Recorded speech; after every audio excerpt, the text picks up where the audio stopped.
और आपत्ति मीडिया पर पोस्ट करना वर्जित है। उल्लंघन करने वालों के विरुद्ध कानूनी कार्रवाई की जाएगी।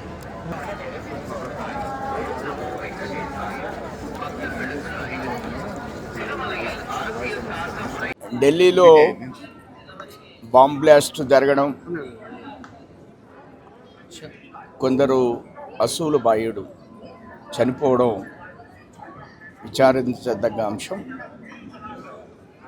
స్వామిని రెండు విషయాలు కోరుకోవడం జరిగింది. ఒకటి, వారిని శిక్షించే శక్తి మోడీ గారికి, అమిత్ షా గారికి ఇవ్వాలి. అదేవిధంగా రాష్ట్రం అనేక విధాలుగా అభివృద్ధి చెందుతుంది బహుముఖంగా.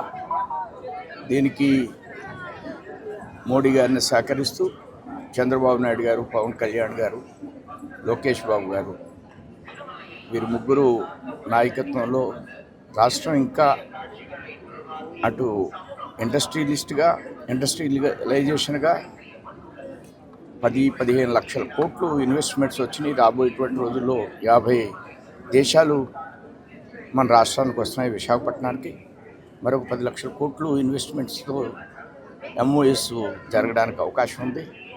ఈ రాష్ట్రం మరింత అభివృద్ధి ఈ విధంగా జరుగుతూ ఎంప్లాయ్మెంట్ అనే దాన్ని అభివృద్ధి చేస్తూ ఆర్థికంగా రాష్ట్రం పురోభివృద్ధి సాధిస్తూ అన్ని విధాలుగా ప్రజలకు సంక్షేమాన్ని కలిగించేటువంటి భాగ్యాన్ని వీరు కలగజేయాలని స్వామివారిని కోరడం జరిగింది.